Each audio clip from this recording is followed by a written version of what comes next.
back again. Oh boy. All right. Let's, oh, careful with the camera, please. It's funny, the dogs, they have their, of course, their big tails, and so they walk by, and I have at least 4 wires hanging from the camera, from power to this to that, and yeah, it's just funny to me that I'm like, oh, careful, careful. They're not doing anything wrong. It's me that has to figure out a new setup for my gear and stuff. So anyway, all right, where do you go? Okay, you oh, way over here.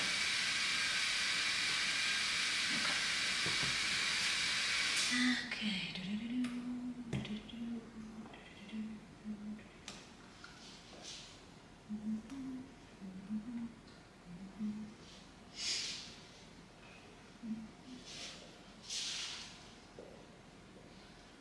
It's also interesting how much more blue the blue looks versus like on the actual what am I trying to say? On the actual box, the color looks different than the pieces, so it makes it a little harder to match, I find. I don't know about you, but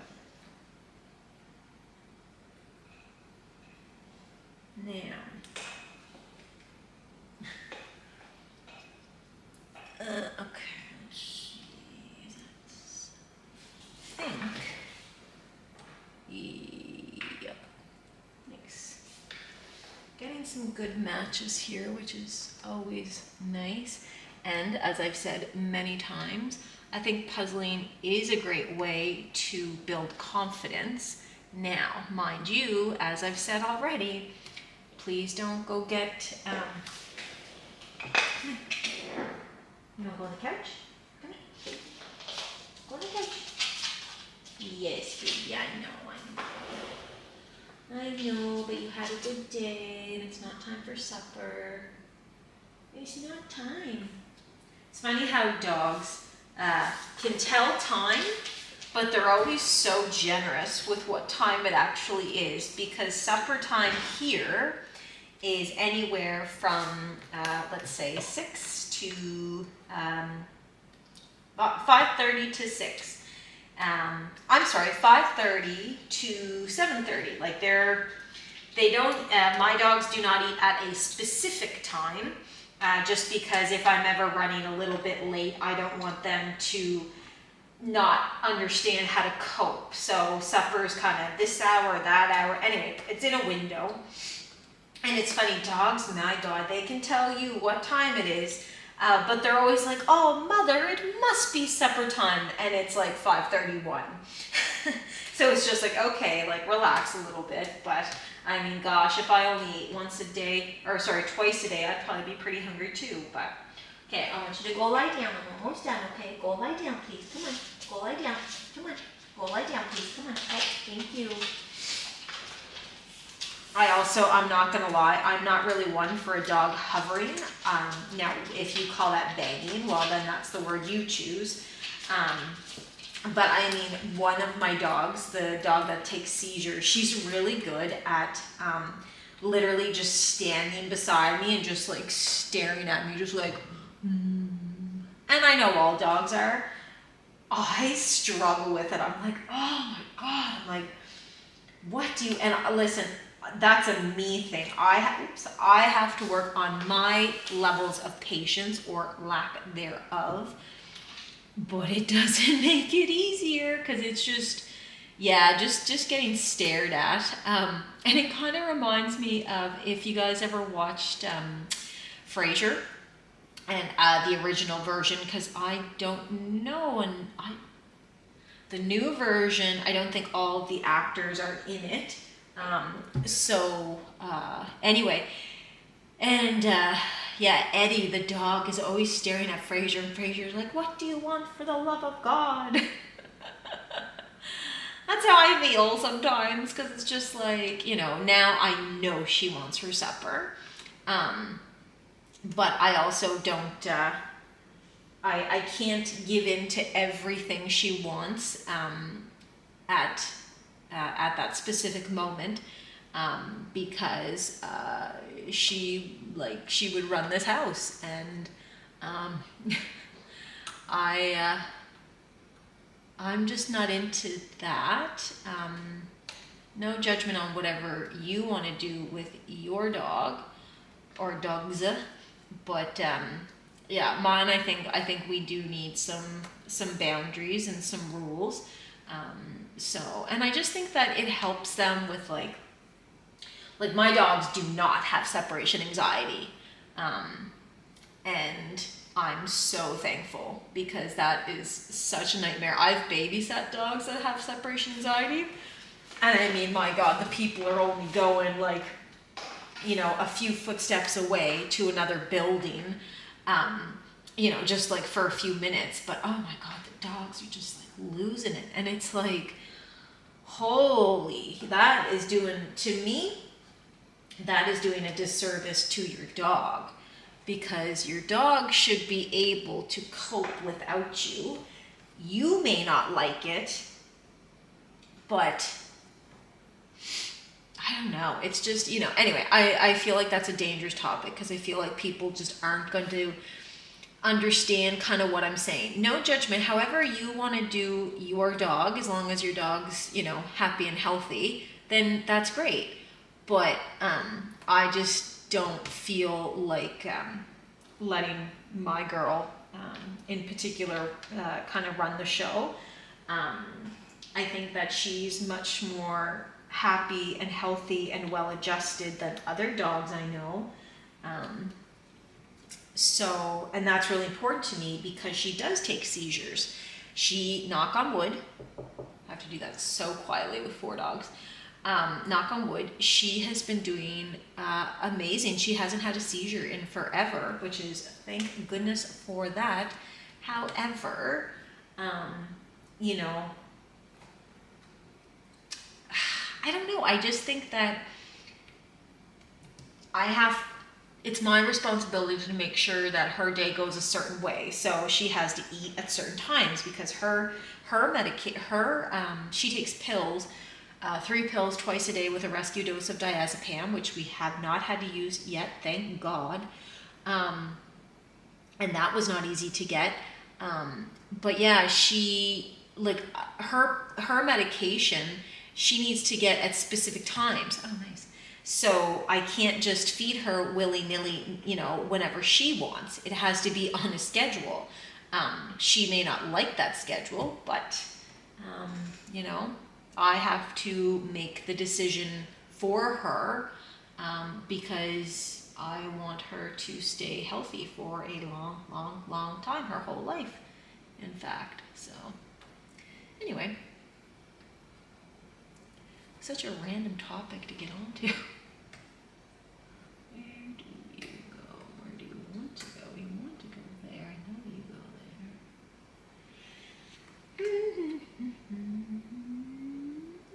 Nope.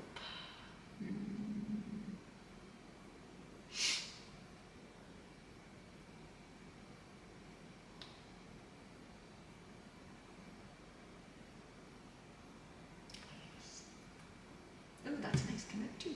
Perfect.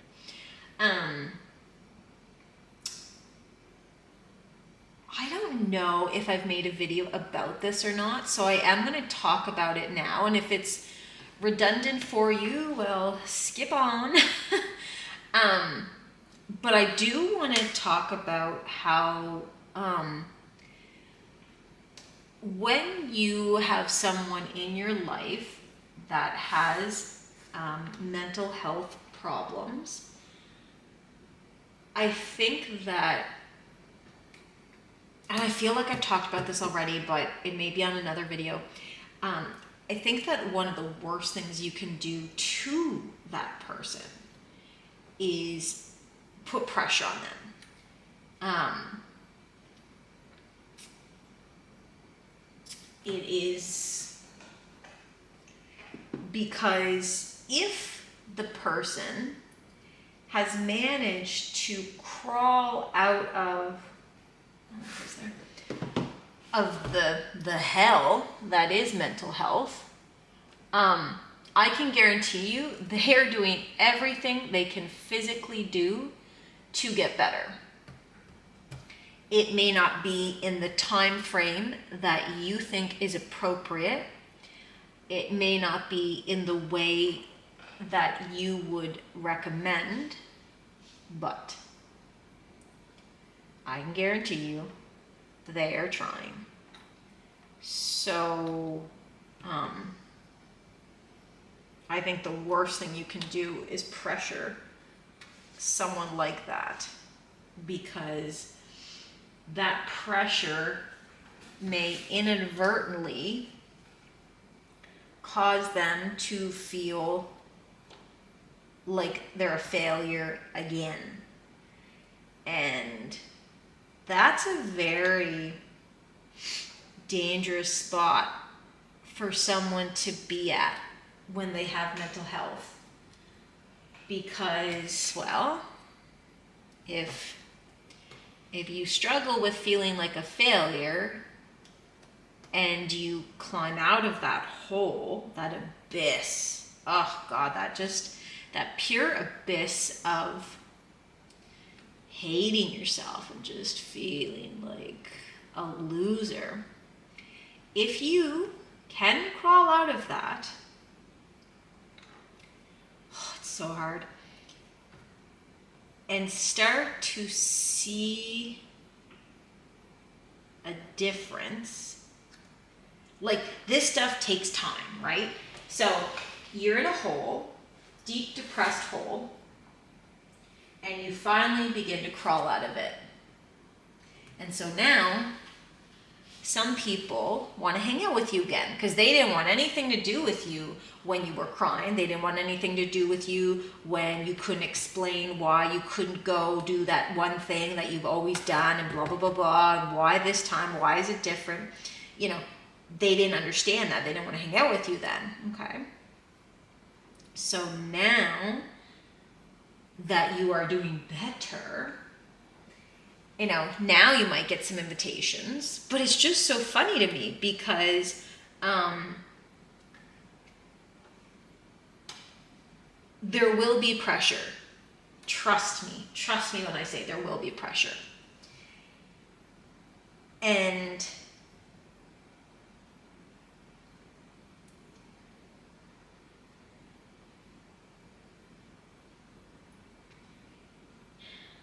if you feel that it's too much pressure, that becomes very dangerous, because then that can lead to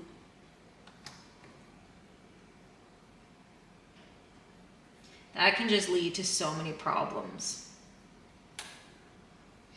Yeah.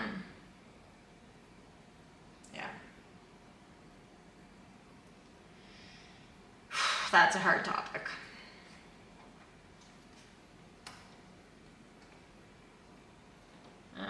Yeah. I think that, okay, let's use something in reality. So,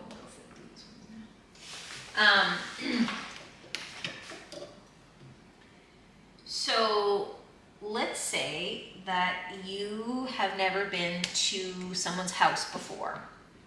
And so you get directions and you're getting closer, and everything works out. And then you go to their house again, you got to look at the directions maybe once, thrice, you know, whatever, twice, thrice, I guess. But as you go visit your friend more and more and more, you're gonna remember where they live because you're doing that motion over and over and over. So going back to figurative, if you know the path to feeling like a loser, trust me, you will find that path faster and easier than anyone. And what I hope people in your life understand is it's really dangerous for people to sit in the land of uncomfortable for too long.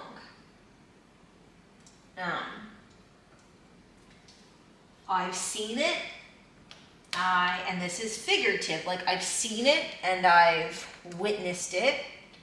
I've felt it a little bit, but not to the extent that some people have. And if I feel pressure and I cannot meet those expectations, well then, unfortunately, instead of just being like, oh well, la-di-da, I actually internalize and just spiral. So I think that until the person like physically says to you, like, I am ready to blah, blah, blah, blah, blah again, it's not that you have to treat people with kid gloves. It's a hard balance. Listen, like, I don't envy you guys trying to deal with people with mental health problems. It's hard. It's exhausting. If you think it's exhausting for you, imagine how it feels for us. So that being said, yeah, I think that once shown a roadmap to somewhere, you gotta be really, really, really careful that you don't end up back there, because it's almost like it's downhill. If you get caught up in it, very quickly you can tumble back into it. And because it's downhill, when you're trying to come up out of it, you're fighting against so much, and it becomes harder and harder and harder every time to kind of fight out of that. And so I think that's why you see some people commit suicide. And I think that's why you see some people, they just can't get out of that mentality. And it is so sad to me. So I would just like people to know that even though your assessment of someone's physical, emotional, and mental capabilities, you could be way off. Like, you could be way off. And I don't ever want to, I don't ever want to be responsible for someone, being off, or, I don't even know, but I do know. But yeah, I don't want to be responsible for someone being off. But I also, I just think that I could never put that kind of pressure on someone. I just couldn't. Just couldn't do it. So yeah, that's a hard one. Ooh, that's a hard one. But yeah, that would be my biggest ask, is just stop putting pressure on people who just yeah.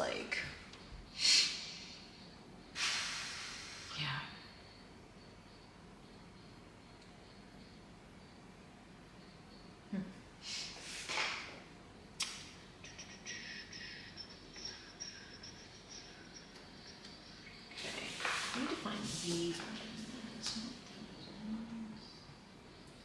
Where's this go? There's somewhere right there. Nice. Okay, so I doubt I'm going to get this done today, but that's okay.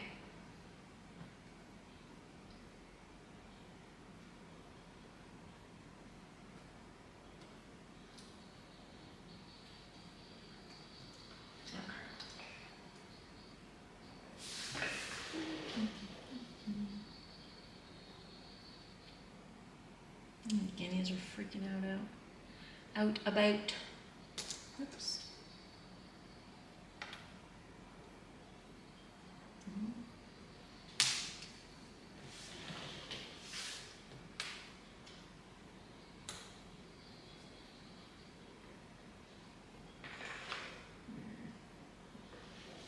Okay, some gray with that.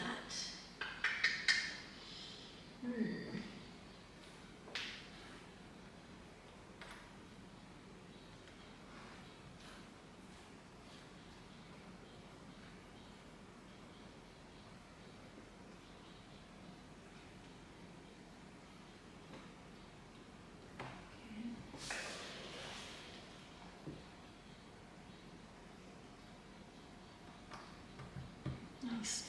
Okay.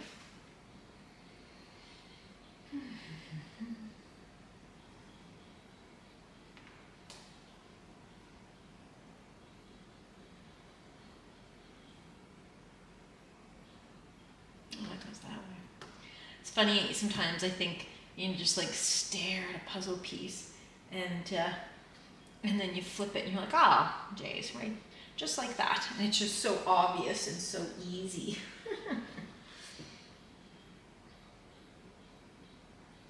Okay, so you come, where are you at?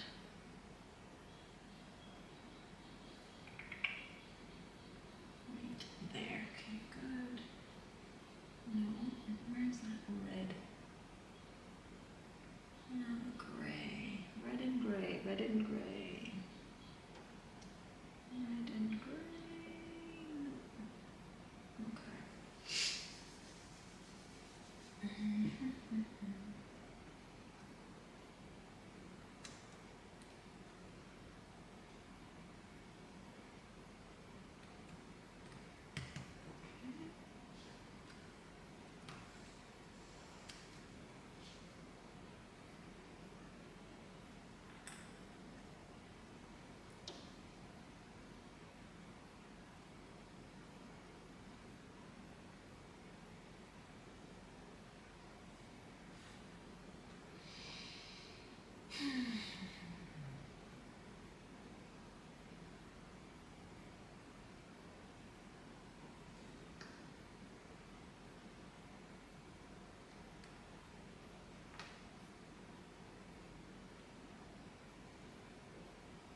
Can't figure out where this one goes.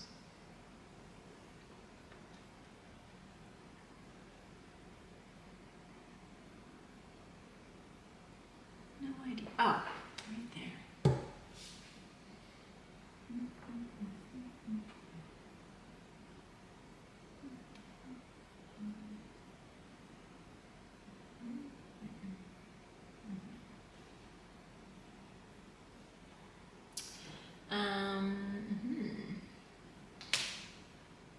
What color is that? Kind of. It's hard too with the glare. That every time I talk about the glare, it makes me laugh because I'm pretty sure that the glare is one reason that a fellow puzzler has created their own company. Just because, yeah, the glare sucks. Ugh. To like always, you know, change which way you're looking at the board. It's annoying. Annoying. I'll have to try one of their puzzles soon.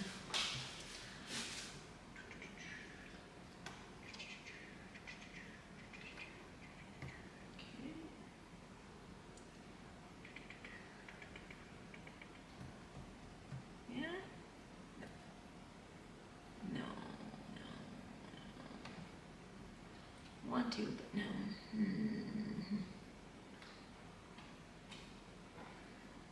This one's the red. Okay.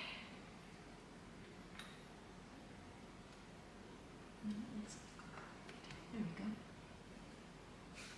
I'm telling you, I've wanted to walk away from this for like the last 2 to 3 minutes, but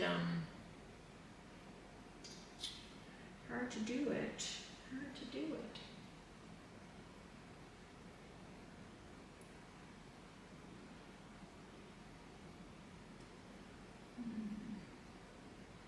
you know what? I think that's gonna be it for me. So thanks for tuning in. This was about a 25-minute video. Hopefully you guys enjoyed, and I will be back at it, not tomorrow, but the next few days. So anyway, that's gonna be a wrap for me. And oh gosh, it's so hard when you get the puzzle connects, eh? But I do have stuff to do. All right, guys, thanks for tuning in as always. Take care. See you later.